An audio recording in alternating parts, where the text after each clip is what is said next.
শীতের মরশুমে দুদিনব্যাপী ফুটবল প্রতিযোগিতায় মাতল ৮ থেকে ৮০ সকলেই। সৌজন্যে অম্বুজা সিমেন্ট ফাউন্ডেশন। হাওড়ার সাঁকরাইলের ভগবতীপুর মাঠে দুদিনব্যাপী ফুটবল প্রতিযোগিতার আয়োজন করা হয়। অম্বুজা সিমেন্ট ফাউন্ডেশনের পক্ষ থেকে ৮টি দলের মধ্যে ফুটবল প্রতিযোগিতা অনুষ্ঠিত হলো। কোম্পানির সদস্যদের একটি প্রীতি ম্যাচও অনুষ্ঠিত হলো এদিন। দুদিনব্যাপী ফুটবল প্রতিযোগিতা দেখতে মাঠে দর্শক সমাগমও ছিল চোখে পড়ার মতো। অম্বুজা সিমেন্ট ফাউন্ডেশনের জোনাল ম্যানেজার অনিন্দ মিত্র জানান, মানুষের মধ্যে খেলাধুলার সচেতনতা বাড়াতে, মোবাইলের যুগে বাচ্চাদের খেলাধুলার প্রতি আগ্রহ বাড়াতে এই ফুটবল প্রতিযোগিতার আয়োজন। অম্বুজা সিমেন্ট ফাউন্ডেশনের HR প্রকাশ উপাধ্যায় জানান, পুরুষদের পাশাপাশি মহিলা এবং শিশুদের জন্য খেলা করার পরিকল্পনা রয়েছে। সামনের বছর থেকে আরও বেশি দল আনার পরিকল্পনার কথাও জানান তিনি। गांव का उत्साह देख के मुझे लग रहा है कि हम लोग जिस पर्पस से उद्देश्य से करना चाह रहे थे वो सफल हुए हैं।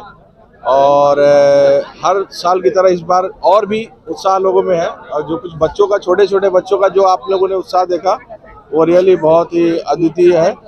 और आगे भी ये बच्चे हम लोग के साथ खेलेंगे। और जैसा कि सर ने भी बोला, हमने भी कल बोला था कि हम लोगों ने बहुत जल्दी ही महिलाओं और बच्चियों के लिए भी ऐसे प्रोग्राम करेंगे जिससे पूरे गाँव का एंगेजमेंट हो। और एज ए रिस्पॉन्सिबल एम्प्लॉयर हम लोग का हमेशा सहयोग एज ए पड़ोसी, अच्छे पड़ोसी ऐसा रहेगा।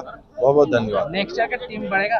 यस, डेफिनेटली हम अगली बार और भी लीग की टीम लगाएंगे, ठीक है, जिससे कि और भी लोगों का कुछ लोग हो सकता है कि एज बॉन्ड की वजह से नहीं खेल सकते हैं, लेकिन अगली बार हम एज बॉन्ड को भी हटाएंगे, ठीक है, जिससे कि ज़्यादा से ज़्यादा लोग आ सकें। ठीक है, नेक्स्ट प्रोग्राम क्या होगा? नेक्स्ट प्रोग्राम बताया अभी महिलाओं और बच्चों के लिए हम लोग नेक्स्ट प्रोग्राम इसी साल ही कर रहे हैं। और जिसमें अभी जितना आपने देखा है, हमें लगता है इससे ज़्यादा भीड़, और हम पुरुष लोग अपने घर की महिलाओं के लिए ताली बजाते मिलेंगे, जरूर मिलेंगे, और हम सब लोग मिलेंगे। बहुत बहुत धन्यवाद। मेरा नाम प्रशांत उपाध्याय, HR है। Thank you. 8 দলীয় যে খেলাটা আমাদের এবার হলো, সেটা লাস্ট ইয়ার থেকে আমরা শুরু করেছি। তার মধ্যে জয়ী হয়েছে নাভগড়া কিংস, জয়ী হয়েছে, এবং ভগবতীপুর তারা রানার আপ হয়েছেন। খেলাটা নির্ধারিত সময়ে এক মানে গোলেই ছিল, তারপর ট্রাইব্রেকারও পুরো ড্র যাচ্ছিল। টসের মাধ্যমে এটা নির্ণয়টা হয়। দুটো দলই খুব ভালো খেলেছে, এবং আমাদের যেটা মূল উদ্দেশ্য ছিল সেটা হচ্ছে মানুষকে এই খেলার মধ্যে আবার নিয়ে আসা, এবং ছোট ছোট বাচ্চাগুলো যারা এই খেলাটাকে ভুলে যাচ্ছে, মোবাইল বা এরকম যে মোবাইলে খেলছে, সেই খেলাটাকে না করে মাঠে খেলা, সেইটাকে উদ্দেশ্য নিয়ে আমাদের করা। এবং তার সাথে আমাদেরও অম্বুজা সিমেন্ট লিমিটেড এবং অম্বুজা সিমেন্ট ফাউন্ডেশনের যারা কর্মকর্তা, তাদের মধ্যে একটা খেলা হয়েছে, যে খেলায় অম্বুজা সিমেন্ট লিমিটেড জিতে গেছে 1 গোলে।